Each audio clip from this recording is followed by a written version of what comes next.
Praise the Lord कलीसिया, परमेश्वर का धन्यवाद हो कि ये दिन परमेश्वर ने हमें दिया है कि हम उसके आंगन में स्तुति और धन्यवाद के साथ प्रवेश करें। जैसे फिलिप्पियों की पत्री में पौलुस ने लिखा है कि स्वर्ग के नीचे और पृथ्वी में और पृथ्वी के नीचे कोई दूसरा नाम नहीं है यीशु मसीह के अलावा जो सारे आदर और महिमा के योग्य है, क्योंकि यीशु मसीह ने सारी बातों को हमारे लिए जीत लिया है और आज वही परमेश्वर हमारे साथ है और वही परमेश्वर हमें आगे चलने के लिए सामर्थ देता है। तो जब हम उस महान परमेश्वर की आराधना करते हैं तो हम वही आशा के साथ जो यीशु मसीह ने हमारे साथ जोड़ी है उसके आगमन के साथ, वही आशा को लेकर उस महान परमेश्वर की आराधना करें और कहे कि हमारी सारी परिस्थितियों के ऊपर यीशु मसीह के अलावा कोई दूसरा नाम नहीं है जो अधिकार रखता है।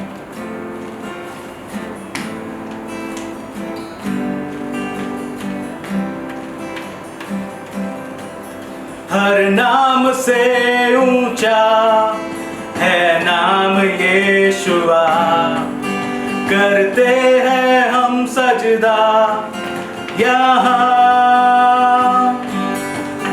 हर नाम से ऊंचा है नाम यीशुआ, करते हैं हम सजदा यहाँ।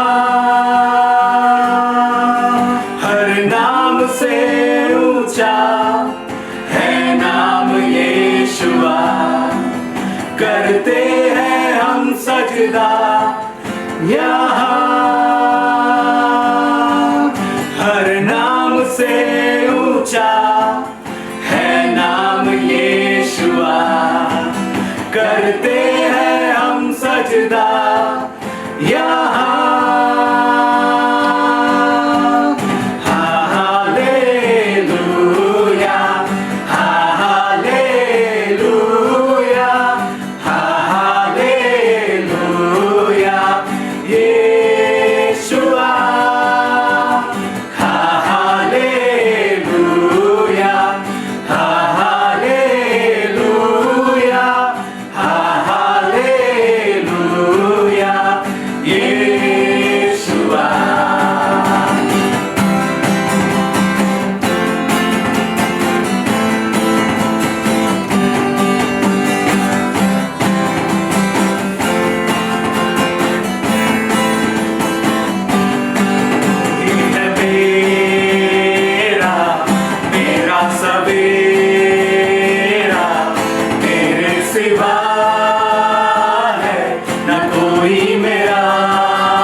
कि प्रभु हम पृथ्वी के छोर की और परमेश्वर पिता खड़े हो परमेश्वर, जहाँ पे प्रभु हमें कोई परमेश्वर पिता आशा नहीं दिखती हो परमेश्वर, तो प्रभु उस समय भी परमेश्वर पिता वचन संहिता लिखने वाले के साथ जुड़ के प्रभु हम कहेंगे परमेश्वर कि प्रभु यीशु आप ही हमारे बल हो पिता, आप ही परमेश्वर वो चट्टान हो परमेश्वर पिता जिसके ऊपर खड़े रह के हालेलुया परमेश्वर उस महान परमेश्वर को हम पुकार सकते हैं हालेलुया।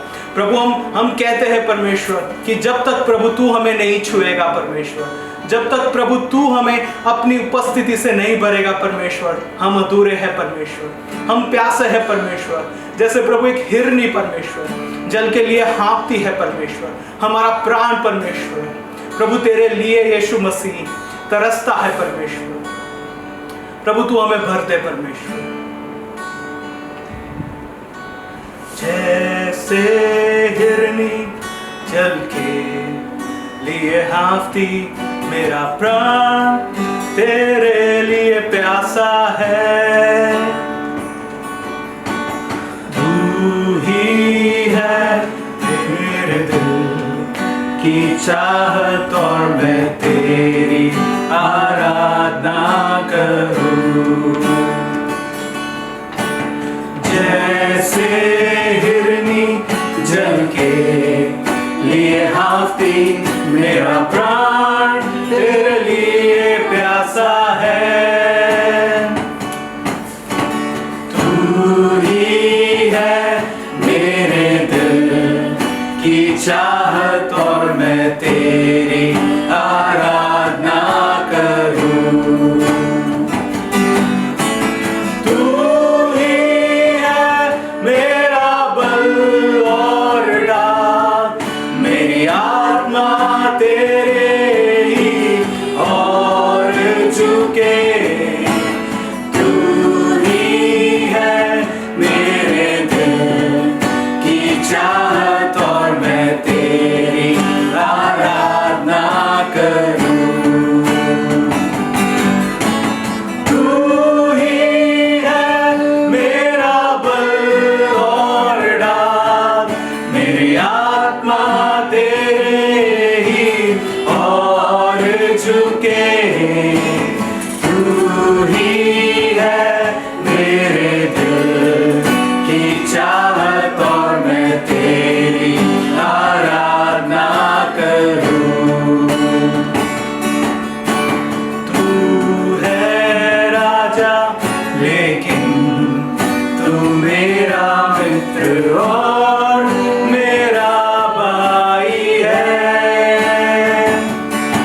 आत्मा तेरे ही और झुके, तू ही है मेरे दिल की चाहत और मैं तेरी आराधना करूं। तू ही है मेरा बल और डाल, मेरी आत्मा तेरी ही और झुके, तू ही है मेरे दिल की चाहत और मैं तेरी आराधना करूं। तू ही है मेरे दिल की चाहत और मैं तेरी आराधना करूं। तू ही है मेरे दिल की चाहत और मैं तेरी आराधना करूं। हाँ यीशु मसीह, आप परमेश्वर हमारे दिल की चाहत हो परमेश्वर। प्रभु हम उस समय की बाट जोते हैं परमेश्वर कि जब परमेश्वर आप हमें बादलों पर लेने के लिए आओगे। हालेलुया परमेश्वर, हम आपकी इसलिए आराधना करते हैं कि प्रभु आप हमारे पिता हो। हालेलुया प्रभु, ये हमारा सौभाग्य है कि प्रभु हमें आपकी आराधना करने के लिए परमेश्वर आपने प्रभु हमें चुना परमेश्वर, कि प्रभु हम दिन प्रतिदिन परमेश्वर हमारी कैसी भी अवस्था क्यों ना हो परमेश्वर, पर प्रभु हम आपकी आराधना करते रहे परमेश्वर, क्योंकि आराधना करते हुए परमेश्वर हम आपके निकट आते हैं परमेश्वर, हम आपके मुख को देखते हैं परमेश्वर। तो प्रभु आप हमारी मदद कीजिए परमेश्वर कि सच्चे मन से परमेश्वर पिता पूरे आत्मा के साथ परमेश्वर तेरी आराधना कर सके।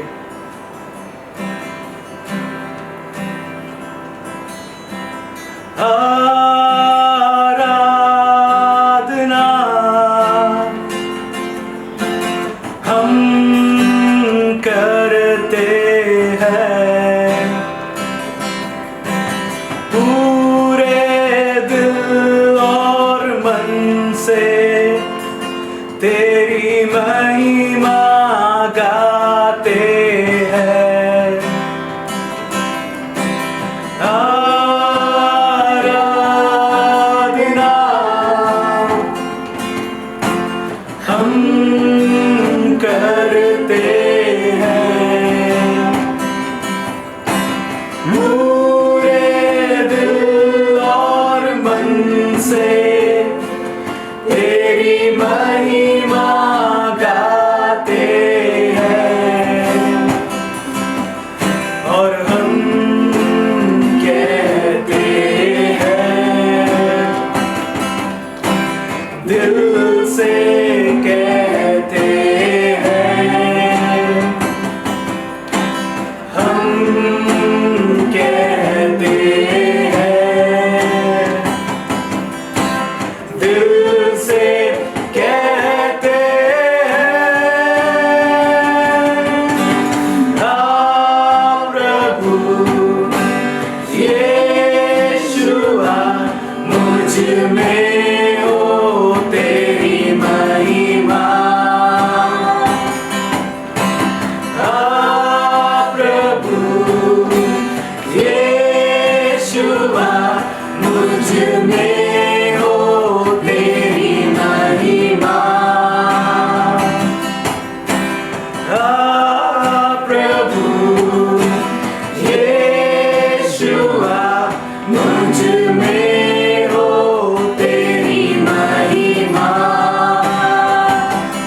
मुझ में हो तेरी महिमा,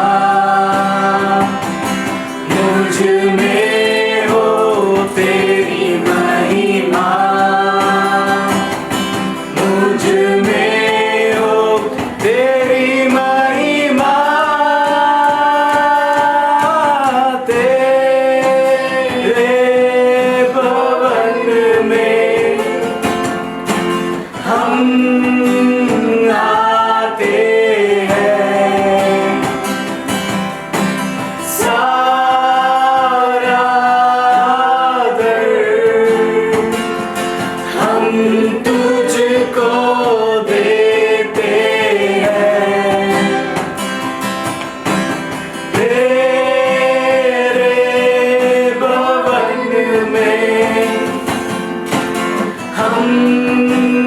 आते हैं,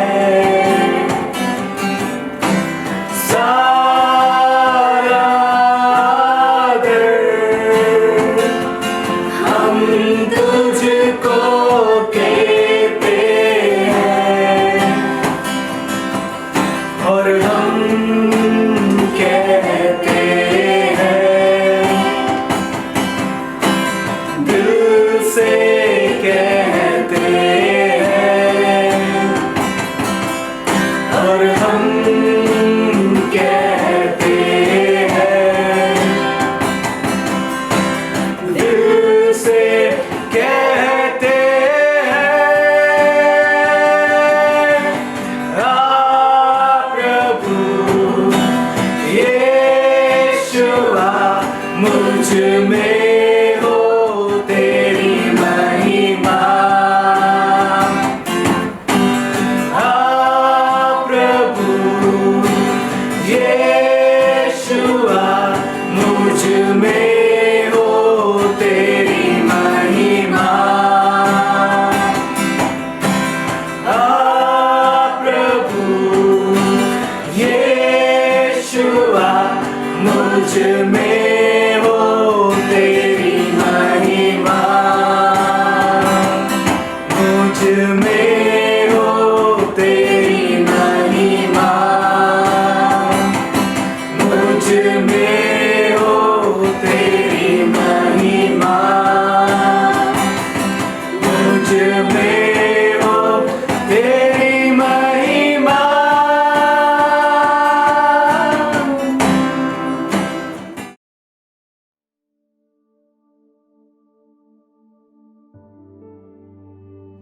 प्रेज द लॉर्ड। 11 अक्टूबर 2020 के ग्रेस सेंट्रल के आराधना सभा में मेरे साथ जुड़ने वाले सबको यीशु मसीह के नाम में प्रेमी सलाम। आशा रखता हूं कि आप प्रभु में सुरक्षित है। जब कोविड की ये बीमारी हमारे बहुत करीब के लोगों तक पहुंच रही है, तब हमें प्रभु पर और निर्भर होकर उसके अनुग्रह, उसके छुटकारा और उसकी ओर से आने वाली चंगाई की ओर और निर्भर रहना हमारे लिए ज़रूरी है। और आशा है कि आप उसी तरह, इसी आस को रखते हुए, इसी विश्वास और इसी भरोसे के साथ आगे बढ़ रहे हैं। पवित्र आत्मा और हम, एक बहुत ही अजूबे जैसा रिश्ता हमारा पवित्र आत्मा के साथ है। और इसके संबंध में हम पिछले 6 हफ्तों से अलग अलग इसके नज़रियों के ऊपर गौर करते हुए एक श्रृंखला को देखते आ रहे हैं। आशा है कि आप ध्यान से उसको सीखे होंगे, उसकी ओर ध्यान दिए होंगे, और कैसे पवित्र आत्मा के साथ कि हमारी इस भागीदारी को और मजबूत कर सकते हैं उसकी ओर गौर कर रहे होंगे। हमने देखा कि कोइनोनिया नाम के एक बहुत ही अजीबोगरीब भागीदारी के साथ किस तरह पवित्र आत्मा हमारे अंदर, हमारे ऊपर, हमारे द्वारा कार्य करता है। आशा रखता हूं कि इस कोइनोनिया जो पवित्र आत्मा के साथ हमको करना है, उसके लिए आप और ज़्यादा कोशिशें कर आगे बढ़ोगे। आज मैं एक दूसरे नज़रिए से इस कोइनोनिया की तरफ बढ़ना चाहता हूँ। मैं चाहता हूँ कि आज हम ये देखें कि किस तरह से पवित्र आत्मा के साथ की इस भागीदारी में हमारी तरफ से कोई भी अड़चन या कोई भी तरह की रुकावट के बगैर हम कैसे पवित्र आत्मा को ज़्यादा से ज़्यादा जगह दे, समय दे, उसको सबसे ज़्यादा आज़ादी दे और हमारे जीवन में उसकी परिपूर्णता में काम करने का कैसे हम उसको मौका दें, इसकी ओर हम गौर करेंगे। तो मेरे आज के इस संदेश का शीर्षक है पवित्र आत्मा की परिपूर्णता या भरपूरी। इसके लिए समझने के लिए हमको पवित्र आत्मा को नए नियम में जहाँ पर भी बताया है उसकी शुरुआत तक जाना पड़ेगा। हम जब मत्ती रचित सुसमाचार 3 अध्याय की ओर जाते हैं तो वहाँ पर नए नियम के अंदर शुरुआत के समय में ही पवित्र आत्मा के बारे में जो परिचय दिया गया है वो वहाँ पर इस तरह से लिखा है। यूहन्ना बपतिस्मा देने वाला यहूदियों से कहता है कि मैं तो पानी से तुम्हें मन फिराव का बपतिस्मा देता हूँ, परंतु जो मेरे बाद आने वाला है वह मुझसे शक्तिशाली है, मैं उसकी जूती उठाने की योग्य नहीं हूं, वह तुम्हें पवित्र आत्मा और आग से बपतिस्मा देगा। अब उस पूरे घटना को आपके मन में जरा सोचिए। वहां पर मन फिराव का बपतिस्मा हो रहा है, लोग नदी के पास आ रहे हैं, नदी में पूरी तरह से डूब कर उसमें से निकल कर बपतिस्मा ले रहे हैं। और तब यूहन्ना बपतिस्मा देने वाला यीशु मसीह के विषय में परिचय देते हुए कहता है कि एक शक्तिशाली मेरे पीछे पीछे आने वाला है, मैं तो तुम्हें पानी में बपतिस्मा दे रहा हूं, वो तो तुम्हें पवित्र आत्मा का बपतिस्मा देगा। तो जो बपतिस्मा, जो शब्द जो हम कई बार इस्तेमाल करते हैं, वो एक यूनानी शब्द है। यूनानी भाषा में इसका मतलब केवल स्नान है। और उस समय में जब नदी में स्नान लेते थे तब बपतिस्मा के शब्द का इस्तेमाल किया जाता था। और इसके अंदर, पानी के अंदर पूरी तौर से डूब कर, पूरी तरह से गीला होकर बाहर निकलना, ये अर्थ उसमें शामिल है। तो इसलिए पानी के बपतिस्मा को बपतिस्मा कर हम कहते हैं कि पानी में उतरा, पूरी तरह से डूबा, गीला हुआ, बाहर निकला, वो है बपतिस्मा।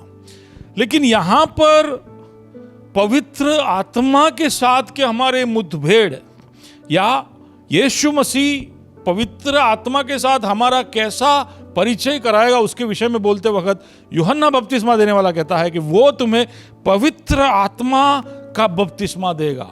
यानी जैसे पानी में डूबकर गीले होकर निकलते हैं, ऐसा ही एक अनुभव पवित्र आत्मा के साथ भी होगा कर यूहन्ना बपतिस्मा देने वाला कहता है। और इसके बाद हम नए नियम के कई विभागों में पवित्र आत्मा के बपतिस्मा के विषय में पढ़ते हैं।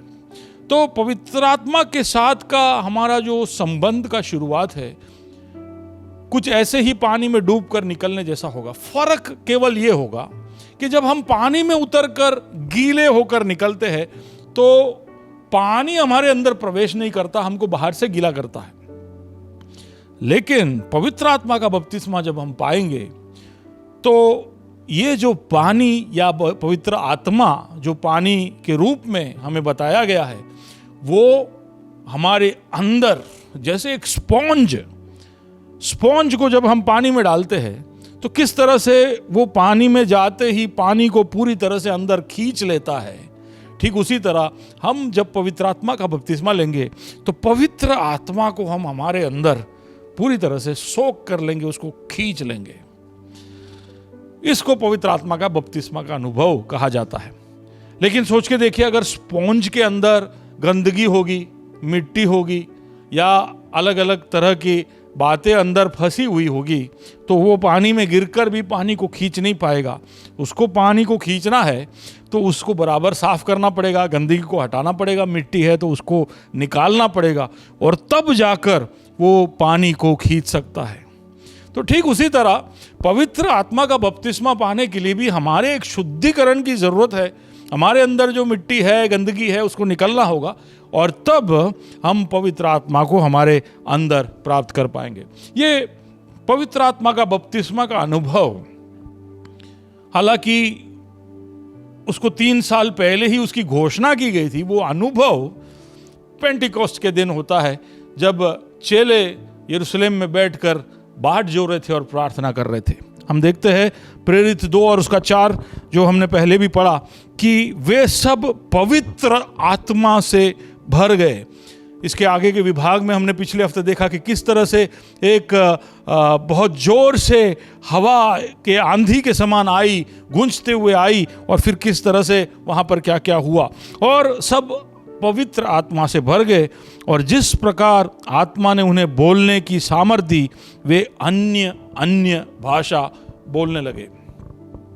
पवित्र आत्मा के बपतिस्मा के अनुभव को नए नियम के अंदर कई बार, लगभग 9 बार पवित्र आत्मा से भर गए या उसकी भरपूरी के साथ बताया गया है।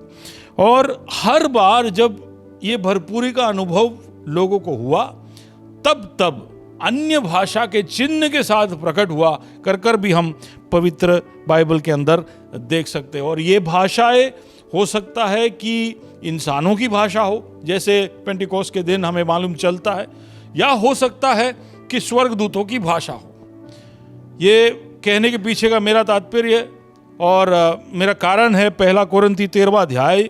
वहाँ पर पौल जब हमसे प्रेम के विषय में बात करता है तो वहाँ वो कहता है कि यदि मैं मनुष्यों और स्वर्गदूतों की बोलियाँ बोलूँ तो भी अगर मुझ में प्रेम नहीं है तो मैं कुछ भी नहीं। तो उसका मतलब जो अन्य भाषाएं का चिन्ह जो हमें प्राप्त होता है, कई बार हो सकता है कि इंसानों की भाषा बोलते हो या अन्य भाषा में हम स्वर्गदूतों की भाषा बोलते हो, लेकिन आज ये मेरा विषय नहीं है, इसलिए उसमें नहीं जाऊंगा। अगर प्रभु ने चाहा तो फिर कोई एक बाद वाले सेशन में अन्य भाषा के विषय में बात जरूर करूंगा। तो हमने देखा कि किस तरह से पवित्र आत्मा का बपतिस्मा और पवित्र आत्मा से भर गए हो, इन दोनों चीज़ों को जोड़कर हमें बताया गया है। लेकिन इससे बढ़कर एक बात मैं आपके ध्यान में लेकर आना चाहता हूँ। वहाँ पर जब हम बाइबल को ध्यान से पढ़ते हैं तो पवित्र आत्मा के भरपूरी के विषय में एक बहुत ही अनोखी बात हम पवित्र वचन के अंदर देख सकते हैं, और वो इस तरह से है कि यीशु मसीह के बारे में जब बताया जाता है तो इस तरह से कहा जाता है। लूका 4 और उसके 1 में हिंदी भाषा में पूर्ण रूप से उसका अनुवाद नहीं हुआ है, लेकिन फिर भी मैं पढ़ता हूं कि फिर यीशु पवित्र आत्मा से भरा हुआ यरदन से लौटा। अब वहां पर पवित्र आत्मा से भरा हुआ ऐसा ही लिखा है, लेकिन इंग्लिश में जब आप पढ़ोगे तो वहां पर इस तरह से लिखा है कि he was full of the Holi ghost. पवित्र आत्मा की भरपूरी के साथ वो यरदन से लौटा।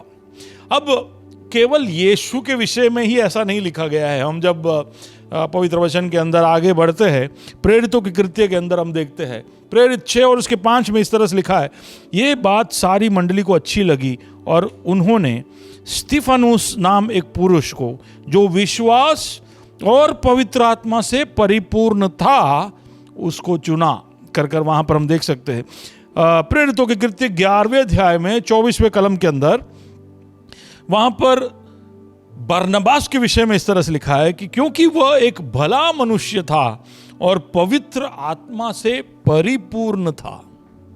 तो एक तो पवित्र आत्मा से भरा होना, to be filled with the Holy Spirit, और दूसरा पवित्र आत्मा से परिपूर्ण होना, to be in the fullness of the Holy Spirit, कि उसकी मात्रा में कहीं कुछ एक भरपूरी, एक पूर्णता का एहसास हमें पवित्र वचन के अंदर से ही मिलता है। अब क्योंकि केवल यीशु के विषय में ही नहीं परिपूर्णता के बारे में कहा गया है, स्तिफनुस के बारे में लिखा है, बरनबास के बारे में लिखा है, तो उसका मतलब है कि हम कोई भी तरह का बहाना इसमें बना नहीं सकते। हमारे लिए भी शायद इसको ढूंढना, इसको चाहना अनिवार्य बन जाता है।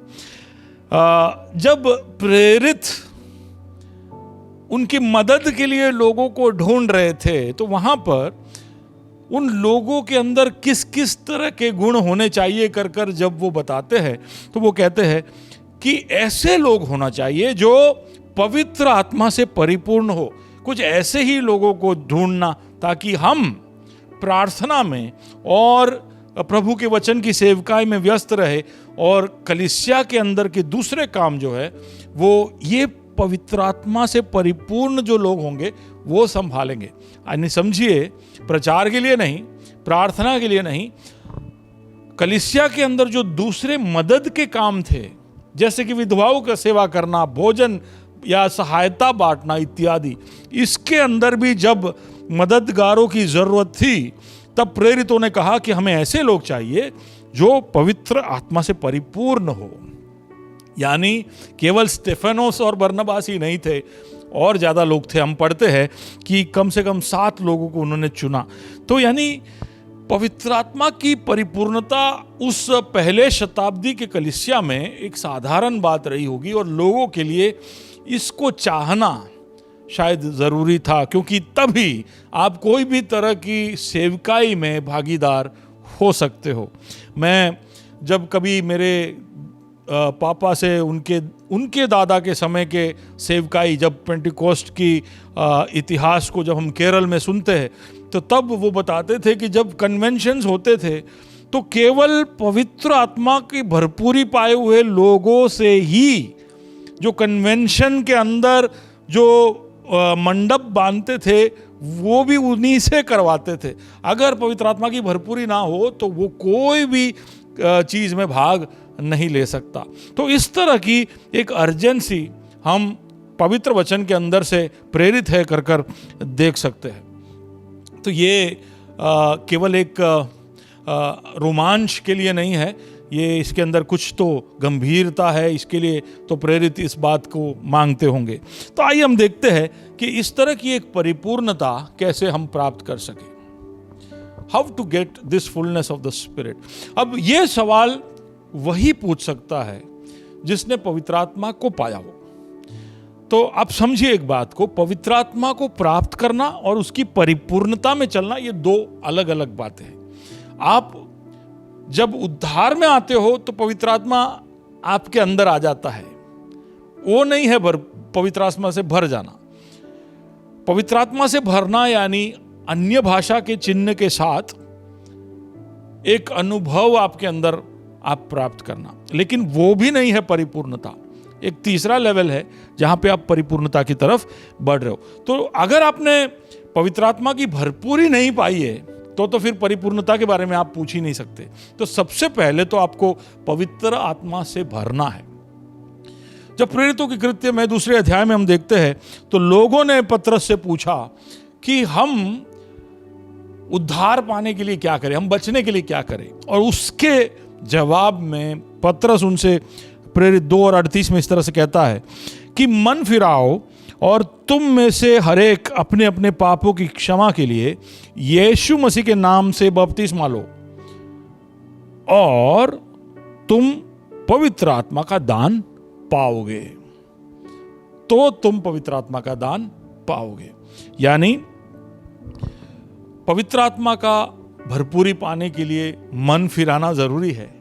मन फिराने के बाद पानी में डूबकर बपतिस्मा लेना जरूरी है, तब हम पवित्र आत्मा का जो दान है उसको प्राप्त कर सकते हैं। यानी इससे आप उसके लिए क्वालिफाई हो गए। लेकिन उसके बाद भी पवित्र आत्मा की भरपूरी को चाहना, उसके लिए राह देखना, वो मांगना, ये सब भी जरूरी है। ऐसा नहीं है कि आप बपतिस्मा लेकर निकलोगे तो पवित्र आत्मा से आप भर जाओगे। आपको जैसे पेंटिकोस्ट के दिन उन्होंने, हम जानते हैं कि कम से कम 10 दिन तक उन्होंने राह देखी थी, तब वो पवित्र आत्मा का भरपूरी पाए। यीशु मसीह कहता है कि तुम मांगोगे तो मैं तुम्हें पवित्र आत्मा दूंगा। तो यानी मांगना भी शामिल है, राह देखना भी शामिल है, उसके लिए एक भूख या प्यास या एक इच्छा रखना भी जरूरी है। और आप जब ऐसा करोगे तो आप जरूर प्राप्त करोगे, क्योंकि पवित्र आत्मा के विषय में यीशु ये कहता है कि ये पिता का वादा है। पवित्र आत्मा is the promise of the father, Holi spirit is the promise of the father. वो पिता का वादा है और पिता ने वादा किया है, इसलिए वो जरूर पूरा करेगा।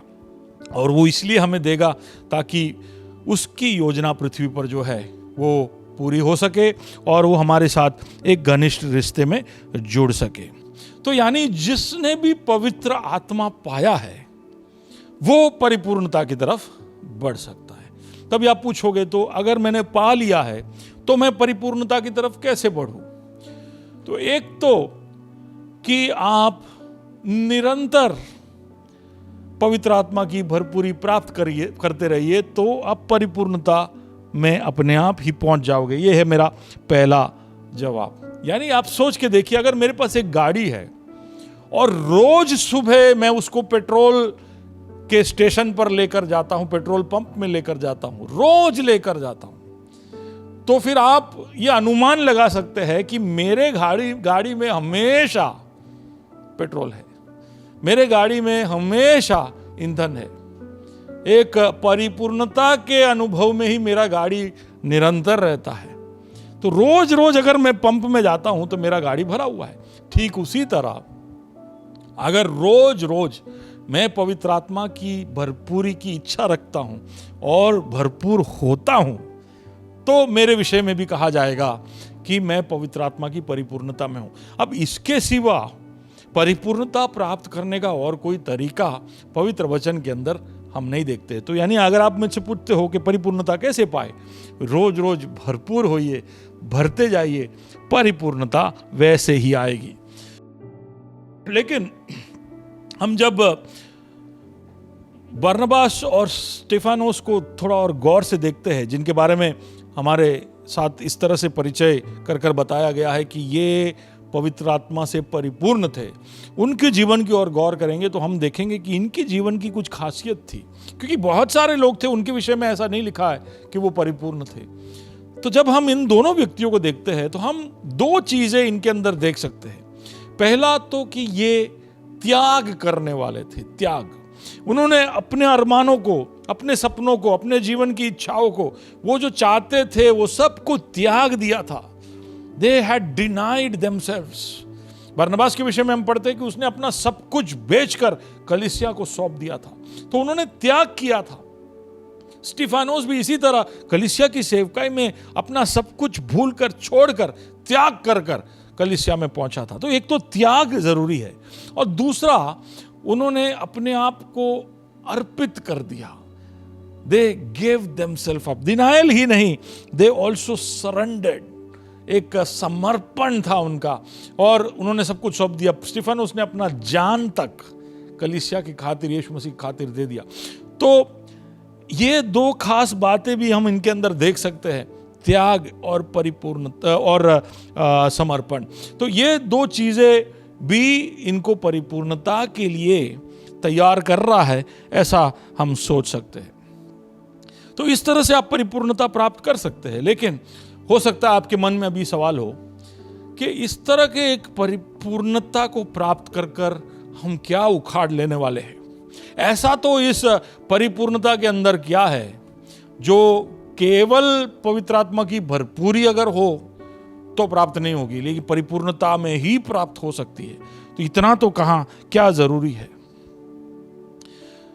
एक तो कि प्रेरितों ने इसको बहुत ज्यादा अहमियत दी। दूसरा, यीशु मसीह ने जब भी सेवकाई की तो पवित्र आत्मा की परिपूर्णता में की। तो इसलिए एक बड़ा साधारण सा निष्कर्ष पे हम पहुंच सकते हैं कि ये केवल हमें रोमांच देने के लिए नहीं है। हम कई बार पवित्र आत्मा के साथ के हमारे अनुभव को एक बहुत ही एक्साइटिंग, एक्सिलरेटिंग, बहुत ही ज़्यादा हमें खुश करने वाला, हम जैसे हवा में उड़ रहे हो ऐसा अनुभव देने वाला एक अनुभव के साथ हम पवित्र आत्मा के स्पर्श को जोड़ते हैं। और इसलिए आराधना के अंदर कई बार हम जब खो जाते हैं तो बोलते हैं अरे मज़ा आ गया। तो पवित्र आत्मा की जो भरपूरी है या उसकी परिपूर्णता है, हमें मज़ा देने के लिए नहीं है, उसकी और भी बहुत ज़्यादा अहमियत है। और उसकी तरफ चार चीज़ें मेरे ध्यान में जो आई उसकी ओर मैं आपका ध्यान लेकर जाना चाहता हूं कि क्यों एक कलीसिया में आने वाले उसके फिशर को, उस मछुआरे को जो ब्राइड बनने की कोशिश कर रहा है, उसको क्यों एक परिपूर्णता के लिए कोशिश करनी चाहिए। सबसे पहला बात, पावर, सामर्थ के साथ जुड़ा हुआ है। परिपूर्णता इसलिए चाहिए क्योंकि पवित्र आत्मा सामर्थ के साथ जुड़ा हुआ है। अब मैं समझाता हूं इसको। जब प्रेरित 1 और उसका 8 हम पढ़ते हैं तो वहां पर इस तरह से लिखा है कि जब पवित्र आत्मा तुम पर आएगा तब तुम सामर्थ पाओगे। तो ये पवित्र आत्मा और हमारे साथ का जो मुठभेड़ के अंदर एक चीज जो हमें प्राप्त होता है वो है पावर हम जब बोलते हैं, सामर्थ हम जब बोलते हैं तो हमारे मन में तुरंत ही एक चित्र शायद बैटरी का आता होगा। सोच के देखिए, कार का बैटरी है, उसके अंदर पावर है, तो आप चाबी लगाकर सेल दोगे तो गाड़ी स्टार्ट हो जाएगी। रुकी हुई गाड़ी जिसका क्रैंक शाफ्ट को घुमाना है, केवल एक चाबी घुमाने से वो घूम इसलिए जाती है क्योंकि बैटरी के अंदर ताकत है। उसके बाद फिर जो डायनामो है या अल्टरनेटर है वो आगे काम कर लेते हैं, लेकिन शुरुआत का जो पंच है वो बैटरी से आता है। अब ये बैटरी डिस्चार्ज हो गया हो या उसके अंदर ताकत कम हो तो गाड़ी स्टार्ट नहीं होगा। तो ये बैटरी को उसकी परिपूर्णता में होना जरूरी है। जब हम पावर की बात करते हैं तो थोड़ा ही पावर होगा, आधा ही पावर होगा या 75% पावर होगा, तब जो काम होना है वो नहीं होगा। हमारे फैक्ट्री के अंदर मोटर हम इस्तेमाल करते हैं, उसमें 3 फेज में से पावर आता है और तब जाकर वो मोटर घूमता है, 3 फेज मोटर है। लेकिन अगर कोई भी एक फेज डाउन हो गया तो वो मोटर नहीं घूमता, हो सकता है कि वो मोटर जल जाए। तो पावर की जब बात आती है तो उसके अंदर एक परिपूर्णता जरूरी हो जाता है। पवित्र आत्मा के साथ पावर को जोड़ा गया है और इसलिए परिपूर्णता पवित्र आत्मा के अनुभव में जरूरी बन जाता है। अब ये कहते कहते एक और बात मैं कहना चाहता हूं। पिछले साल हमने हमारे फैक्ट्री पर हमारे पावर का डिमांड बढ़ा दिया। जहां पर हमको सिर्फ 40 HP चाहिए था, हमने 140 HP कर दिया। तो जब इतना सारा पावर हमने बढ़ाया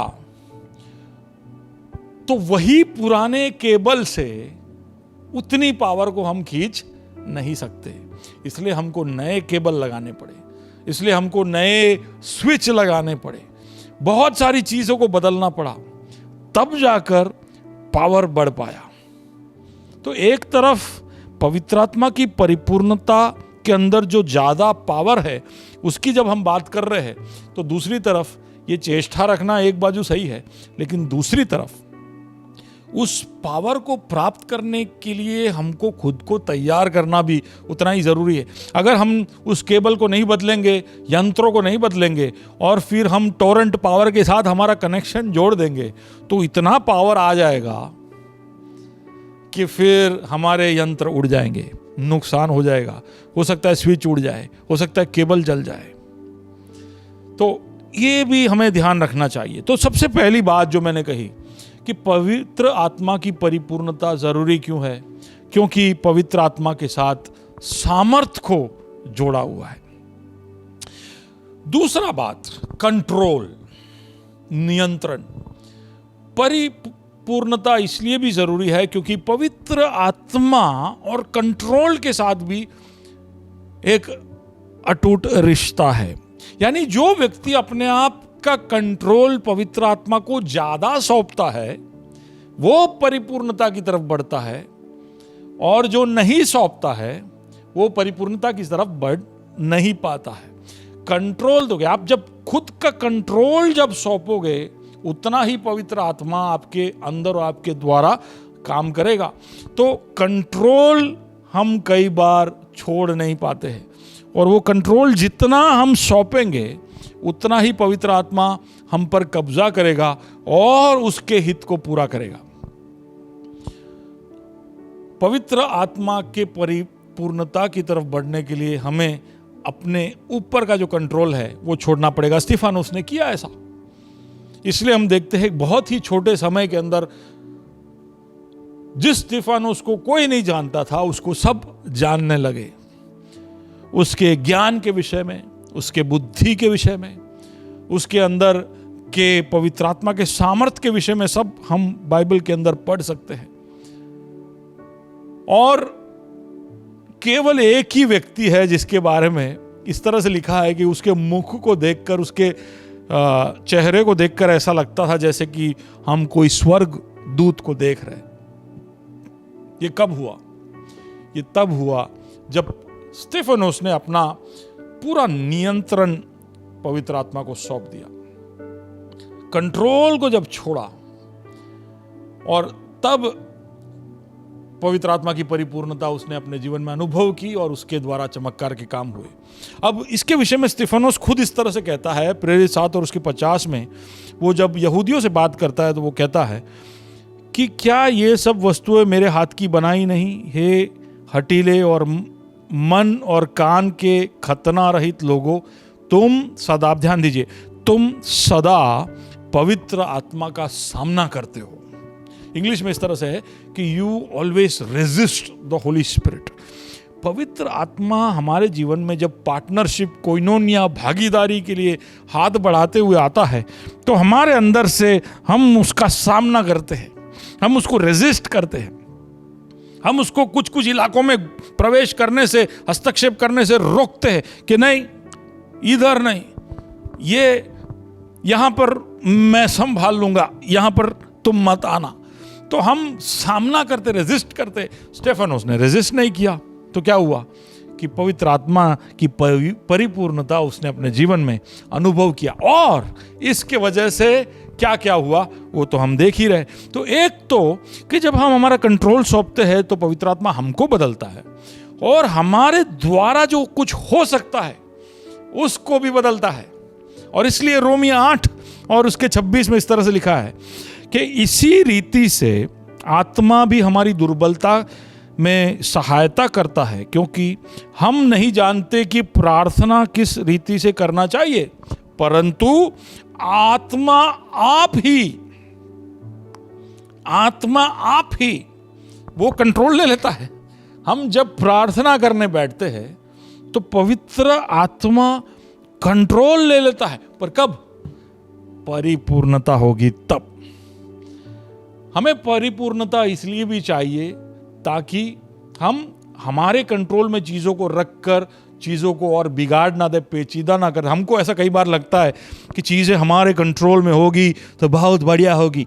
ऐसा नहीं है। हम जब सौंपेंगे, पवित्र आत्मा को सौंपेंगे, तब चीज़ें और सुधरेगी। और प्रार्थना में तो खास कर पवित्र आत्मा आकर खुद उस प्रार्थना का कंट्रोल उठा लेता है, और इसलिए कहता है आत्मा आप ही ऐसी आहे भर भर कर जो बयां से बाहर है, हमारे लिए विनती करता है। यानी पवित्र आत्मा मध्यस्थता में हमारी मदद करता है। और प्रार्थना के बाद हम प्रचार की ओर देखें तो प्रचार में भी पवित्र आत्मा आकर पूरा कंट्रोल ले लेता है। जब पतरस और यूहन्ना का सामना किया गया काउंसिल के सामने, जब उनको खड़ा किया गया, तभी भी वहां पर ऐसा लिखा है कि पतरस पवित्र आत्मा में भरपूर होकर बोला, ऐसे जैसे कि पवित्र आत्मा खुद बोल रहा हो।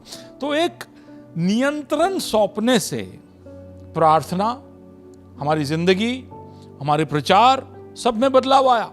और वही नहीं, हम जब सब मिलकर एकजुट होकर कोई निर्णय लेने के लिए भी बैठते हैं, तभी भी पवित्र आत्मा आकर नियंत्रण उठा लेता है।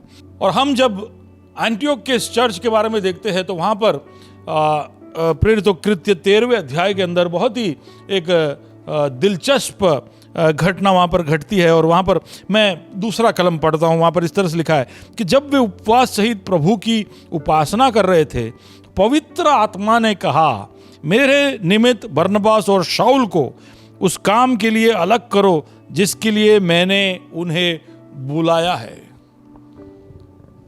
अब हालांकि पवित्र आत्मा खुद वहां पर आकर प्रस्तुत होकर बोला नहीं, किसी के द्वारा ही बोला, लेकिन वहां पर जितने भी लोग एकत्रित थे उन सबको पक्का ये एहसास हो गया कि ये तो पवित्र आत्मा ही बोला। और इसलिए जब पवित्र वचन के अंदर लिखा है तो इस तरह से लिखा है कि पवित्र आत्मा बोला, हालांकि बोला और कोई होगा। तो पवित्र आत्मा को जब आप नियंत्रण सौंप देते हो तो वो उठा लेता है, वो चाहता है। मैंने कहा कि वो जोर जबरदस्ती नहीं करता, लेकिन परिपूर्णता की तरफ जब आप बढ़ोगे और आपका नियंत्रण जब आप सौंपोगे तो पवित्र आत्मा उस नियंत्रण को उठा लेता है, और उससे बहुत फायदे हैं। प्रार्थना, प्रचार, जिंदगी बदल जाना। और हमने देखा कि किस तरह से हमारे छोटे छोटे निर्णयों में भी, अब वो जो यहाँ पर हमने पढ़ा एंटियोक में जो हुआ, शाऊल और बरनबास को अलग करो, हम जानते हैं कि उस घटना के बाद इस संसार में कैसे तहलका मच गया, कैसे शाऊल वहाँ से निकलकर सारे एशिया में और बाद में यूरोप तक में कैसे सुसमाचार को लेकर पहुँचता है। तो पवित्र आत्मा की परिपूर्णता में फायदा है। सबसे पहले तो क्योंकि ये पावर के साथ जुड़ा हुआ है, और दूसरा कंट्रोल के साथ जुड़ा हुआ है। कंट्रोल छोड़ोगे तो परिपूर्णता प्राप्त होगी। तीसरा कि जब हम यीशु मसीह के एक खास घोषणा को ध्यान से देखते हैं, यूहन्ना 7 और उसके 38 में हम देखते हैं, जो मुझ पर विश्वास करेगा, जैसा पवित्र शास्त्र में आया है, उसके हृदय में से जीवन के जल की नदियां बह निकलेगी। From his belly, from his inward parts, springs of living water shall flow out. बड़ा साधारण कॉमन सेंस का बात है कि कोई भी चीज़ को जब उमड़ कर बह कर बाहर निकलना हो तो पहले परिपूर्णता पे पहुंचना पड़ेगा। जब तक बर्तन भरेगा नहीं तो वो परिपूर्णता के तरफ बढ़ेगा नहीं, तब तक वो बहेगा कैसे। तो बहने के लिए भी, ताकि हमारे जीवनों से होकर जीवन की नदियां बहकर हमारे इर्द गिर्द, हमारे पड़ोस में, हमारे दोस्तों के बीच, सहकर्मियों के बीच कार्य होने के लिए, जीवन की नदी बहकर छुटकारा, उद्धार, चंगाई इत्यादि पहुंचाने के लिए, हमारे द्वारा लोगों के जीवन में अनुग्रह और भलाई पहुंचने के लिए, बहकर ये हमसे मरकर निकले, इसके लिए हमें परिपूर्णता की तरफ बढ़ना होगा। तो परिपूर्णता का तीसरा कारण, क्योंकि हम में से जीवन की नदियां बहनी है, इसलिए हमें परिपूर्णता की तरफ बढ़ना चाहिए। और चौथा कारण, क्यों हमें परिपूर्णता की जरूरत है, क्योंकि पवित्र वचन के अंदर ये हम सब के लिए एक आदेश है। It is a command. तो पावर, कंट्रोल, ओवरफ्लोइंग, ये सब मैंने बताया, लेकिन ये सबसे बढ़कर परिपूर्णता में पहुंचना प्रभु की ओर से एक आज्ञा है। आप पूछोगे कहां लिखा है ऐसा? एफएसयू की पत्री 5वां अध्याय 18वां कलम। अब बहुत रविवार पहले इसके ऊपर हम प्रचार कर चुके हैं। अब एफएसयू 5 और उसके 18 में लिखा है, दाखरस से मतवाले ना बनो, क्योंकि इससे लुचपर होता है, पर आत्मा से परिपूर्ण होते जाओ। आत्मा से परिपूर्ण होते जाओ। B filled with the Holy spirit. पर बड़ी दिलचस्प बात यहां पर यह है कि यहां पर आत्मा की परिपूर्णता को कॉन्ट्रास्ट किया गया है। उसको, उसके बैकग्राउंड में क्या रखा है? दाखरस में मतवाला होना। शराबी, शराबी मत बनो, तुम आत्मा की परिपूर्णता में होते जाओ। अब ऐसा मत सोचना कि ये एक सुझाव है, ऐसा मत सोचना कि आप हम सब के लिए एक बहुत ही उम्दा सजेशन पवित्र आत्मा के द्वारा यहां पर हमें प्राप्त हुआ है। ये कोई सजेशन नहीं, आप ध्यान से पढ़ोगे आपको समझ में आ जाएगा कि ये आज्ञा है, और ये आज्ञा का उल्लंघन हमें करना नहीं चाहिए। अब जो कॉन्ट्रास्ट जो किया गया है उसकी ओर आपका ध्यान लेकर जाना चाहता हूं कि तुम दाखरस में मतवाले ना बनो। मतवालेपन की वजह से क्या हुआ, हम पुराने नियम के बहुत सारे उदाहरणों को जानते हैं। नूह, हम उत्पत्ति 9 के अंदर पढ़ सकते हैं कि नूह जब मतवाला हो गया तो वो किस तरह से अपने बेटों के द्वारा नग्न पाया गया और उसकी वजह से कैसे वो अपमानित हुआ, ऐसा हम जानते हैं। और इस घटना के बाद नूह ने कुछ भी किया हो कर बाइबल के अंदर नहीं लिखा है। ऐसे ही एक राजा था एला, जो पहला राजा 16वां अध्याय 10वें कलम के अंदर लिखा है कि किस तरह से इजराइल का राजा एला, जो बादशाह का बेटा था, वो शराब या दाखरस में मतवाला होकर पड़ा हुआ था। तब उसके ही कैप्टन जिम्री ने आकर उसका कत्ल कर दिया और जिम्री अगला राजा बन गया। तो दाखरस में मतवाले होने से, शराब में खो जाने की वजह से, देखो एक राज्य उसके हाथ से ही नहीं, उसके वंशजों के हाथ से तक निकल गया। फिर हम पढ़ते हैं बेलशाजर के बारे में, दानियल के पुस्तक उसके 5वें अध्याय में पूरा किस्सा है कि किस तरह से वो एक बड़ा पार्टी रखता है, लोगों को बुलाता है और वहां पर कैसे एक हाथ उसको दिखाई देता है और वहां पर उसको वार्निंग दिया जाता है कि तू तेरे तौर तरीकों को बदल, नहीं तो मैंने फारसियों को तैयार कर दिया है तुझ पर कब्जा करने के लिए। लेकिन मतवालेपन में वो अपना अकल नहीं लगाता, वो नजरअंदाज कर देता है। और फिर हम देखते हैं कि कैसे जो दारियस राजा आकर कैसे पूरा कब्जा कर लेता है और फिर बेलशाजर अपना राज्य खो बैठता है। नए नियम के अंदर हेरोद के विषय में हम देखते हैं, वो भी अपना एक बर्थडे पार्टी में मस्ती और याशी कर रहा था और उसके बीच में इतना मदहोश हो गया कि उसने एक नाच को देखकर ऐसे कहा कि तू मेरे राज्य के आधा हिस्सा तक जो मांगना है मांग ले, मैं तुझे दूंगा। अब सच में देखो तो वो तो कोई राजा था भी नहीं, नाम का ही राजा था, रबर स्टैम्प था, क्योंकि रोमियो का राज्य चलता था। लेकिन क्या है ना, दाखरस घुस गया था अंदर, तो उसके मतवालेपन में बोला तुम मांग ले तो मैं तुझे दे दूंगा। पर जो लड़की जो मांगने वाली थी, उसके पीछे मांगने वाला और कोई था, हेरोदियास, जो हेरोद की ही पत्नी थी। उसने मांगा यूहन्ना बपतिस्मा देने वाले का सर, और हम जानते उस किस्से के बारे में।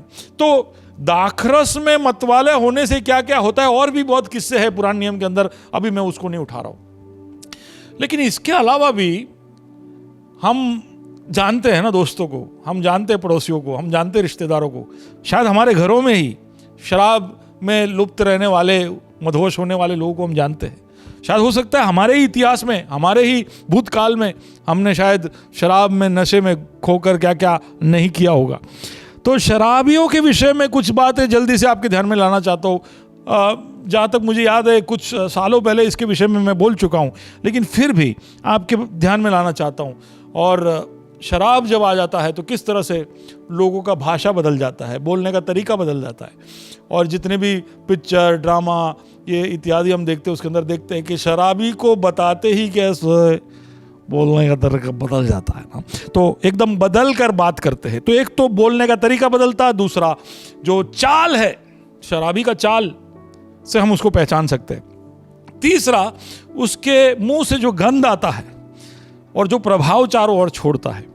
शराबी बड़ा हियाव वाला होता है, बड़ा हिम्मत वाला होता है, हालांकि उसमें मूर्खता करता है, लेकिन उसको आप बोलो कि कमिश्नर के सामने जाकर तू जा दावा लगा, तो वो लगाएगा, क्योंकि वो शराब के नशे में, वो उसको कुछ पता नहीं है कि वो किसके सामने खड़ा है। अगले दिन उसको होश आ जाएगा, लेकिन तब जब पिया हुआ है, तब उसके जैसा शूरवीर और उसके जैसा हिम्मत वाला और कोई नहीं है। फिर वो बड़ा दानवीर होता है। शराबी को आप पूछो पैसे दो पैसे दो, शराबी जब शराब पीना बैठ जाता है तो वो सबको पिलाता है, तू भी पी, सबको पी, बड़ा दानवीर हो जाता है। शराबी जब पीने बैठता है तो बड़ा पॉजिटिव हो जाता है, उसके सकारात्मक सोच हो जाता है, ये कर लेंगे, वो कर लेंगे, ऐसा तू चिंता मत कर, कल हम फोड़ लेंगे। कुछ नहीं, वो कुछ फोड़ नहीं पाया इसलिए तो शराब पी रहा है, लेकिन फिर भी वो पी जाने के बाद इतना सकारात्मक हो जाता है कि हम देखकर एकदम चकित रह जाए। फिर शराबी का एक खासियत है कि वो शराब पीने के बाद कितने भी बार गिरे, उसको बेचारे को चोट ही नहीं लगता। अब ये बड़ा अजीबोगरीब बात है। कई सारे शराबियों को मैं जानता हूँ जो रास्ते में पड़े रहते हैं, लेकिन कोई चोट नहीं लगता। मैं ऐसे वैसे चल के जाता हूँ, मुझे चोट लग जाता है। कहीं गलती से मैं गिर गया तो ऐसा फ्रैक्चर हो जाता है। तो शराबियों का एक खासियत है कि उनको चोट नहीं लगता। दूसरा कि ये कहीं भी गिर जाए या कहीं भी भटक जाए, लेकिन रात को घर पहुंच जाते, कोई इनको रास्ता बताता नहीं। एक सेंस ऑफ डायरेक्शन, शराब अंदर जाने के बाद भी एक सेंस ऑफ डायरेक्शन उनके अंदर बहुत ही अजीबोगरीब है। और वो आखिरी जो बात है कि वो बड़े खुश मिजाज होते हैं, हंसते गाते रहते हैं। और ये सब जो मैंने बातें बताई वो शराबियों के विषय में हमारे अंदर एक सॉफ्ट कॉर्नर उत्पन्न करता है ना, तो इसी का फ़ायदा उठाकर पिक्चरों में इसको दिखाया जाता है। और हम कई बार इस शराबी की इस मतवालेपन को, इसके इस खुश मिजाजी को लेकर हम कई जगहों पर उसका इस्तेमाल करते हैं, स्किट में, ड्रामा में, फिल्मों में। मुझे याद है अमिताभ बच्चन के जो फेमस एक दो बड़े बड़े डायलॉग्स है, वो सब वो शराब के नशे में आईने के सामने खड़े रहकर या गटर के अंदर बैठकर कि भाई दुनिया में दो तरह के कीड़े होते हैं कर, ये सब बड़े फेमस उसके सीने हैं। लेकिन हालांकि हम उसका बहुत लाइट इस्तेमाल करते हैं, हमें भूलना नहीं चाहिए कि नीति वचन ने बहुत ज़्यादा समय शराब के विषय में बताने के लिए लिया है। नीति वचन 20 और उसके 1 में इस तरह से लिखा है कि दाख मधु टट्ठा करने वाला है। हालांकि शुरुआत में ऐसा लगेगा कि क्या मस्त लाइफ है इसका, लेकिन जब इसको इसकी लत लग जाएगी, जब उसको एडिक्शन हो जाएगा, तो फिर यही शराब, यही दाख मधु उसका मजाक उड़ाएगा। और मदिरा जो है हल्ला मचाने वाली है। जो कोई उसे उसके कारण चूक करता है वो बुद्धिमान नहीं है। तो यानी आखिर में ये जो दाख मधु है वो इंसान को पटरी से अलग कर देता है। मुझे सुनने वाले कई सारे लोग, हो सकता है कि आप बीच बीच में थोड़ा सा दाख मधु लेते होंगे, और आप उसके लिए मेरे साथ लड़ने भी आ जाओगे कि क्यों नहीं हम ले सकते। लेकिन दाख मधु के विषय में यह सत्य को जानना जरूरी है कि वो टट्ठा करने वाला है और मदिरा हल्ला मचाने वाला है। वो आखिर में तुम्हारे जीवन में दंगा फसाद कर कर ही बाहर जाएगा। तो इसके कॉन्ट्रास्ट में ये सारी बातें जो हमने सुनी, उसको बैकग्राउंड में रखकर हमारे सामने क्या बताया जा रहा है? पवित्र आत्मा की परिपूर्णता। ये सब नहीं, इसके अंदर की हल्की बातें और गंभीर बातें और दुख देने वाली बातें, उस सबको बैकग्राउंड में रखकर हमें बताया जा रहा है पवित्र आत्मा की परिपूर्णता के लिए तुम कोशिशें करते रहो, पाओ, तुम पाओ। पवित्र आत्मा की परिपूर्णता के अंदर ये सब शामिल है। हमारा भाषा बदलेगा, हमारा चाल बदलेगा, हमारा प्रभाव बदलेगा, हमारा हियाव बढ़ जाएगा, हम दूसरों के प्रति अनुकंपा दिखाने वाले बन जाएंगे, आशा से शांति से भरपूर हो जाएंगे और परेशानियों का सामना करने के लिए हमें हिम्मत प्राप्त होगा और हम सही रास्ते पर चलेंगे और हमेशा खुश मिजाज रहेंगे। तो ये सारी बातें पवित्र आत्मा के विषय में हम बात कर चुके, हम जानते हैं। और ये सब पवित्र आत्मा की परिपूर्णता में, उसकी परिपूर्णता में हमारे जीवन में आ जाएगी। ऐसा नहीं कि हमें उसका थोड़ा सा मिला, थोड़ा सा भाग मिला और फिर हम खुश हो गए। हमें पवित्र आत्मा के अनुभव में भाग मिल सकते हैं, लेकिन पवित्र आत्मा तो हमें परिपूर्ण ही प्राप्त होता है। लेकिन परिपूर्ण पवित्र आत्मा को प्राप्त कर कर हमको ऐसा नहीं सोचना चाहिए कि उसका अनुभव भी परिपूर्णता में मिल जाएगा। उसके लिए तो हमें निरंतर भरपूर होते रहना पड़ेगा। अब आगे जब पढ़ते हैं एफएससी 5 उसका 19 से लेकर 21 तक, तो वहाँ पर कुछ और बातें उसके साथ जुड़ी हुई बोलकर मेरे संदेश को समाप्त करता हूँ। एफएससी 5 और उसका 19 और 21, और आपस में भजन और स्तुतिगान और आत्मिक गीत गाया करो और अपने अपने मन में प्रभु के सामने गाते और कीर्तन करते रहो और सदा सब बातों के लिए हमारे प्रभु यीशु मसीह के नाम से परमेश्वर पिता का धन्यवाद करते रहो और मसीह के भय से एक दूसरे के अधीन रहो। पवित्र आत्मा की परिपूर्णता तुम पाओ बोलकर 3 बातें वहाँ पर पौलुस हमको बताता है कि इस परिपूर्णता को प्राप्त करने के लिए, जैसे पहले बताया रोज प्राप्त करो, फिर मैंने बताया त्याग के विषय में, फिर समर्पण के विषय में, और फिर अब जैसे किस तरह से हमें उसके लिए चेष्टा रखनी चाहिए, क्योंकि उसमें पावर शामिल है, नियंत्रण शामिल है, और क्योंकि उसके अंदर हमें एक उमड़ कर बहने वाला अनुभव शामिल है। ये सब मैंने बताया।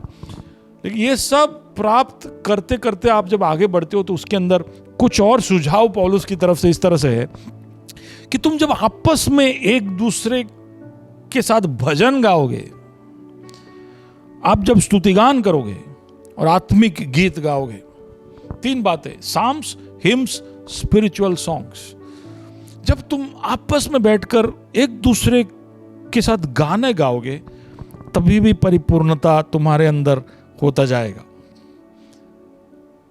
हमेशा घुटनों पर बैठकर चिल्ला चिल्ला कर अन्य भाषा बोलना जरूरी नहीं है परिपूर्णता के लिए।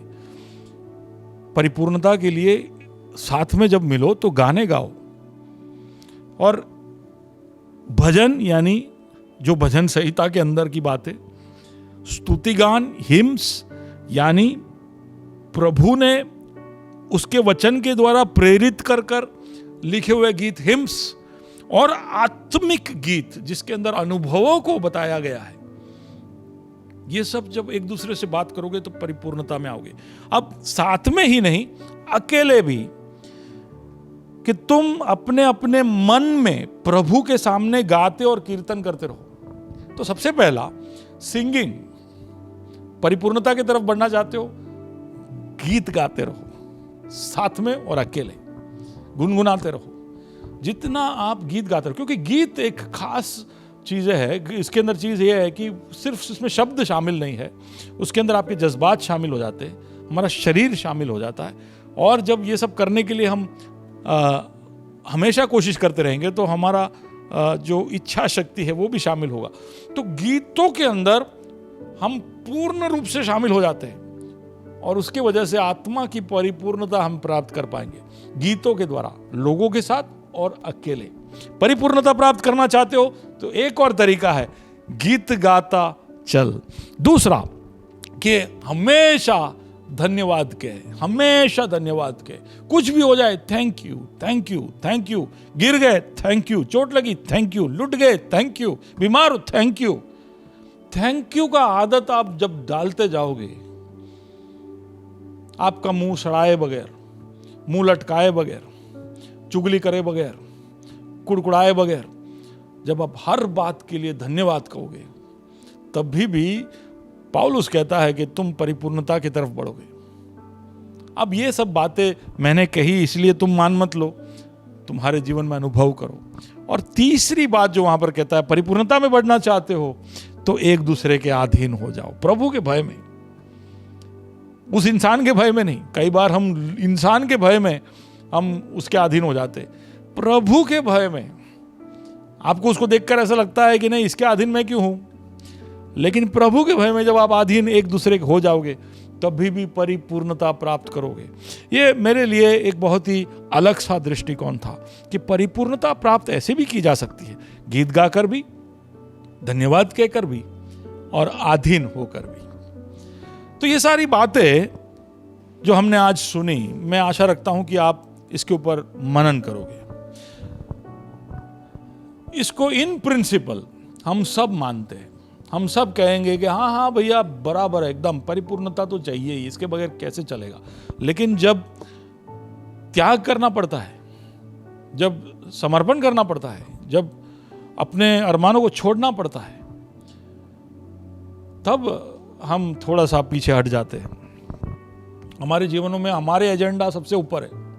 ये सब आप पिछले कई हफ्तों से सुन रहे हो पवित्र आत्मा के विषय में, लेकिन अभी तक हमारे अरमानों को, हमारे सपनों को नंबर 1 से आगे पीछे हमने किया नहीं है। भैया आप बोलते जाओ, हम सुनते जाएंगे, हमें जो करना है वो करते जाएंगे। आज मैं बता रहा हूं कि परिपूर्णता की तरफ बढ़ो, उसका मतलब है कि कंट्रोल को छोड़ो। पावर चाहते हो, पवित्र आत्मा का पावर चाहते हो, कंट्रोल को छोड़ो। एक भरपूरी का अनुभव के लिए अपने आप को, क्योंकि उसकी तरफ से आज्ञा है, समर्पित करो। और जब तुम ये करोगे तो तुम ये अनुभव कर पाओगे। नहीं तो ये सब हमारे लिए केवल एक इंटेलेक्चुअल ज्ञान, एक अंडरस्टैंडिंग बनकर रह जाएगा। इसको एक्सपीरियंस करने से हम चूक जाएंगे। पर जब ये सब मैं बोल रहा हूं, मैं जानता हूं कि जब अधिकांश लोग अभी भी सोच रहे होंगे कि भैया आपके लिए बोलना आसान है, करना कितना मुश्किल है, तब उसी वक्त मैं आशा रखता हूं कि मुझे अभी सुनने वाले, इस संदेश को सुनने वाले कम से कम 1 या 2 लोग ऐसे होंगे जो अपने मन में कह रहे होंगे कि हाँ प्रभु, मुझे भी एक स्टेफानोस बना, मुझे भी एक परिपूर्णता के अनुभव की तरफ ले जा, मेरे अंदर से भी तू कुछ ऐसा कर दिखा कि हमारा शहर, हमारा राज्य, हमारा देश हिल जाए। आशा रखता हूं कि मैं आपसे बात कर रहा हूं। आइए हम प्रार्थना करते हैं। प्रभु जी, हम धन्यवाद देना चाहते हैं इस संदेश के लिए। तेरे कोइनोनिया के अंदर कई सारी बातें हम पिछले हफ्ते देखे, लेकिन आज हमने उसकी परिपूर्णता की तरफ ध्यान दिया। और क्यों ये ज़रूरी है? क्योंकि परिपूर्णता नहीं होगी तो प्रभु जी तेरा सामर्थ पूरी तौर से उतर कर नहीं आएगा। परिपूर्णता नहीं होगी तो तू नियंत्रण नहीं ले पाएगा। हमेशा हम ही नियंत्रण करते रहेंगे, और तेरा नियंत्रण आएगा तभी हमारा प्रार्थना, तभी हमारा प्रचार, तभी हमारे निर्णयों में सुधार होगा। परिपूर्णता नहीं आएगी तो हम उमड़ कर जीवन की नदियों को बहा नहीं पाएंगे। परिपूर्णता हमारे अंदर नहीं होगी तो कहाँ हम कोई भी आज्ञा का पालन कर रहे। खुदा हमें समझा प्रभु जी, तू तेरे वचन के द्वारा, लोगों के द्वारा अलग अलग तरह से निरंतर तू समझाता रहे कि क्यों हमें परिपूर्णता के लिए निरंतर चेष्टा रखनी चाहिए और कोशिशें करनी चाहिए। आज तूने हमें सिखाया कि कैसे गीतों के द्वारा, धन्यवाद और शुक्रिया अदा कर कर भी, और प्रभु जी एक दूसरे को अधीन होकर भी हम परिपूर्णता की तरफ बढ़ सकते हैं। इसके लिए हम निरंतर कोशिश करते रहे। इसके लिए तू हमारी मदद करना प्रभु जी। हमें एक ऐसा स्पॉन्ज बना जो पूरी तरह से तुझे खींच ले। हम उस अनुभव को जानना चाहते हैं, चखना चाहते हैं। जो पहले शताब्दी के लोगों ने अनुभव किया। और ये जब उमड़ कर हमारे चारों ओर जाएगी तो लोगों के जीवन में ज़रूर बदलाव होगा। बहुत सारे लोग हमारे पास प्रार्थनाओं को लेकर आते हैं, हम निरंतर उनके लिए प्रार्थनाएं करते रहते हैं, लेकिन केवल गिड़गिड़ा कर, रोक कर, तेरे सामने आकर मांगने के लिए नहीं, लेकिन जैसे पतरस और यूहन्ना ने कहा कि मेरे पास सोना या चांदी नहीं, लेकिन जो है मैं वो दे रहा हूं। वो कॉन्फिडेंस, वो आत्मविश्वास हमारे अंदर आ पाए और हम हमारे अंदर जो परिपूर्णता का अनुभव हम करते निरंतर, उस अनुभव के अंदर से प्रभु जी लोगों को जीवन में तेरे नाम से छुटकारा और चंगाई देने के लिए तैयार हो जाए। इस संदेश को सुनने वाले, इस प्रार्थना को सुनने वाले कुछ लोगों के अंदर कम से कम तू कार्य करना, उनको तैयार करना, तू उनसे बात कर रहा, उनको तैयार कर रहा है, इसलिए धन्यवाद। महिमा तू प्राप्त कर, यीशु मसीह के नाम से हम मांगते हैं, आमीन आमीन। पिता परमेश्वर का प्रेम, यीशु मसीह का अनुग्रह, पवित्र आत्मा की संगति और सहभागिता हम सबके साथ, ग्रेस सेंट्रल में हमारे इस आराधना सभा में जुड़े हुए सबके साथ और दूसरे कलीसियाओं से हमारे साथ जुड़ने वाले सबके साथ हमेशा हमेशा होती रहे, आमीन आमीन। God bless you.